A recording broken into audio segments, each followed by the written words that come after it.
This is Lindsay O'Donnell with Threatpost, and I'm here today at Infuse in Las Vegas, joined today by Janet de Guzman. Janet, thank you so much for joining me today. Thank you for having me. Yeah, so just to start, can you give the audience a quick introduction to yourself and your role at OpenText? Sure, happy to do that.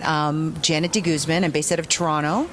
I've been at OpenText for almost 10 years now, and my role is Senior Director for industry marketing. And so what that means is that I've got a team of industry experts focused on the different verticals that we target. But the other hat that's important to my role is that I manage the compliance marketing, so how we help our customers comply with regulations, such as data privacy. Right. Well, that's a huge topic here at Infuse this week. Can you, just to start, talk a little bit about some of the biggest privacy regulations we're seeing, such as CCPA, which is the California Consumer Privacy Act? Mm-hmm. Yes, absolutely. So I would be remiss if I didn't say that the GDPR started it all. Right. The General Data Protection Regulation that harmonized their data privacy laws for 28 member states in the EU into one. So one continent, one law. Right. But as a result of that, many other regions wanted to follow suit and either reform their own laws or implement new ones. And California, although a state law, is also being deemed as global and having global reach because California is the fifth largest economy in the world.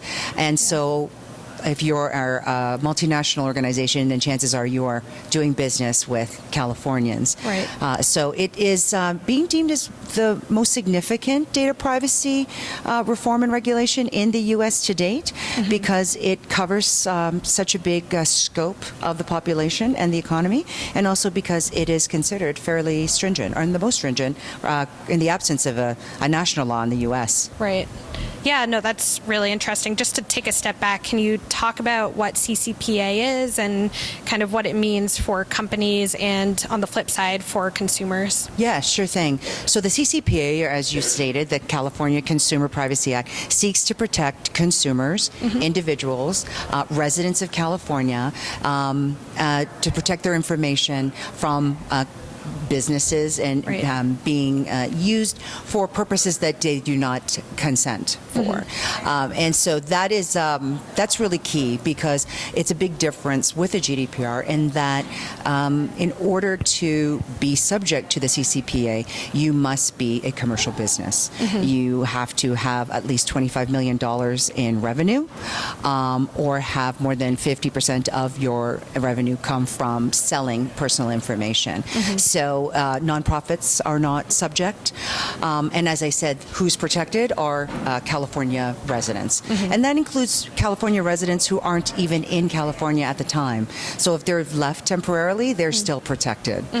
So essentially, the crux of it is it's a regulation that protects personal information of California residents and to ensure that their information is being used in lawful ways. Right. Okay. Well, I mean, as you mentioned before, GDPR is really the big one that started all of this. That's right.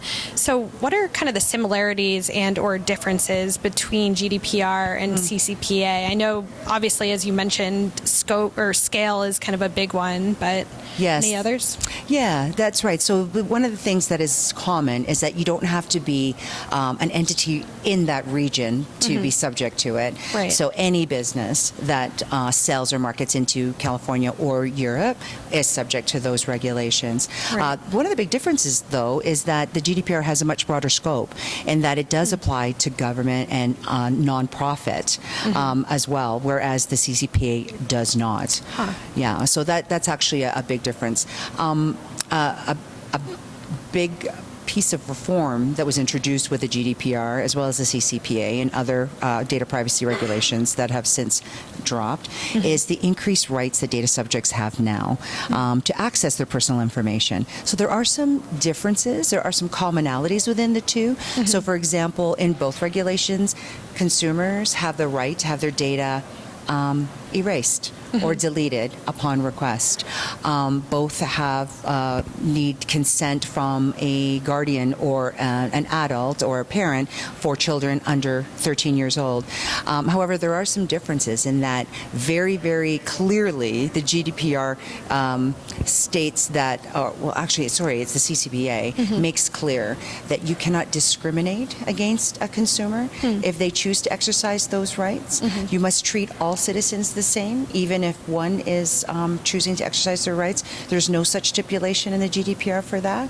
Another difference is that there's a 72-hour requirement to notify authorities of a data breach under the GDPR, and no such requirement exists under the CCPA.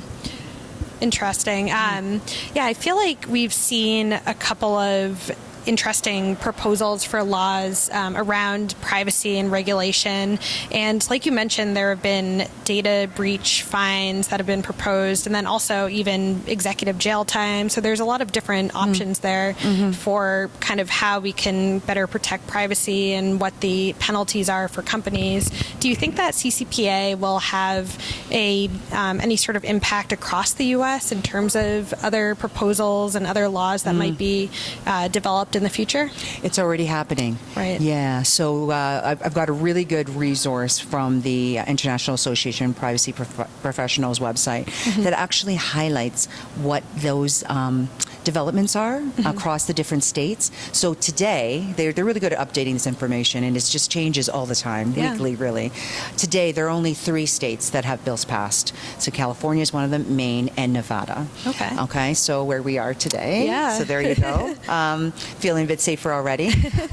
There are 7 that are in committee today, and there are 4 that were rejected, not passed. Right. So those states have task force and best practices and things like that to sort of manage that. So those were absolutely influenced by the CCPA because they were the first and they in turn were influenced by the GDPR. Right. So when you ask the question about impact, yes, I think that a lot of American companies who didn't think that the GDPR applied to them now realize that it's come really close to home. Right. And it's made it very real for them. So if they didn't take it seriously before, they certainly, so what we're finding with our customers and with the organizations and the research we're conducting, that it's a wake-up call.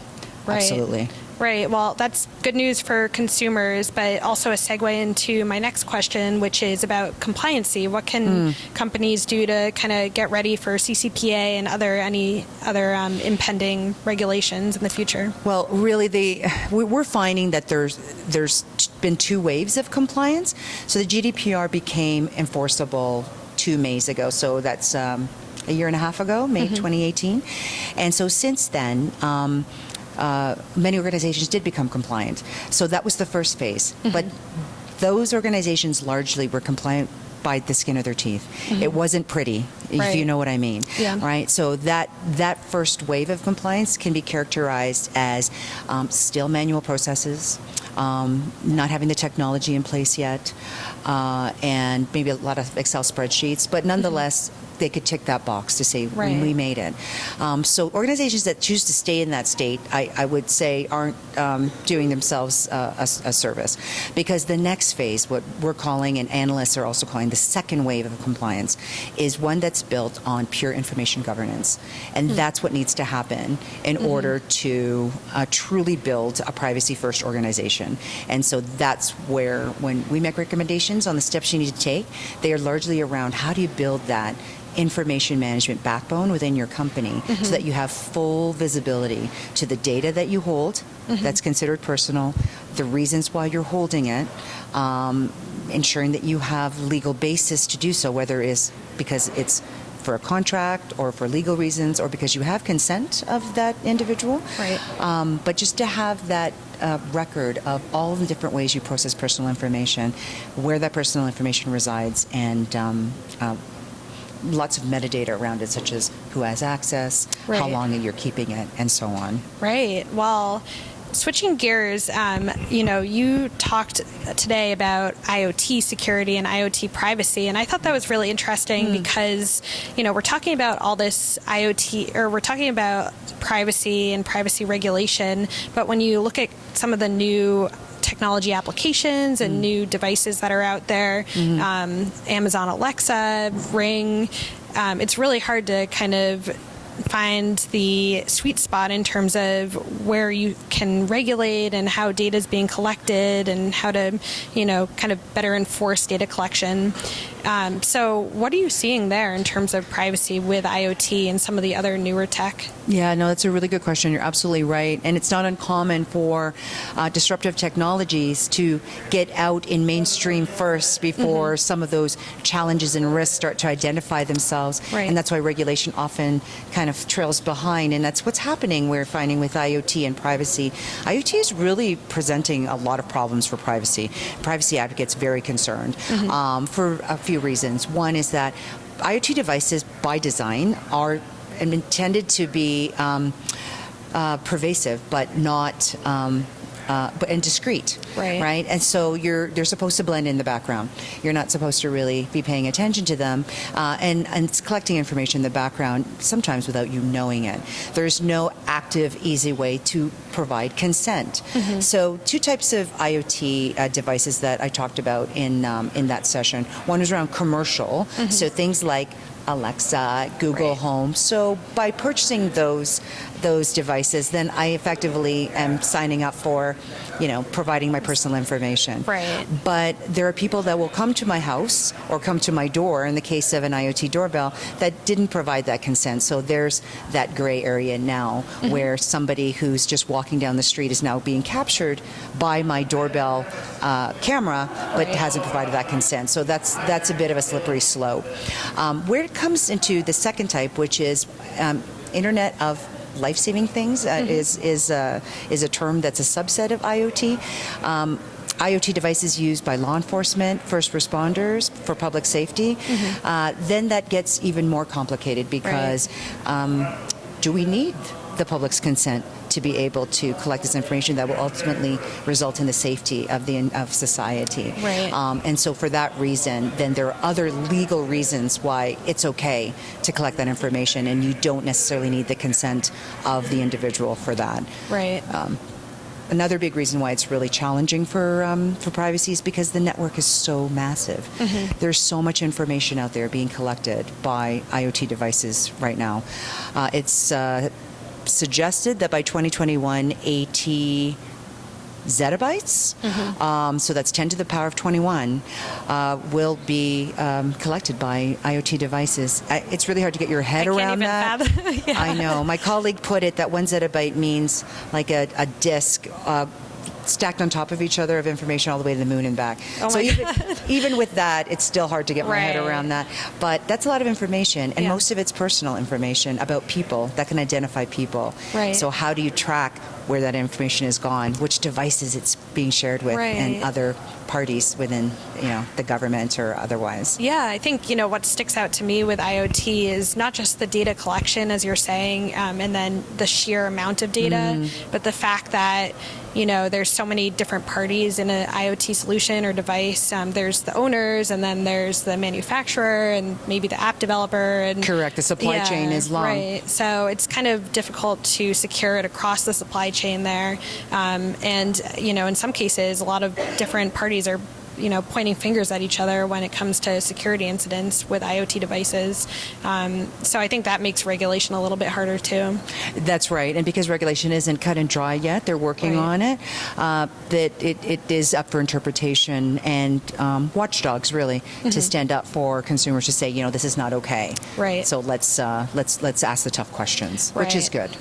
Well, Janet, thank you so much for coming on to talk a little bit more about the privacy regulation threats and other info security trends that we're seeing. Oh, it was my pleasure. Thank you. Yeah.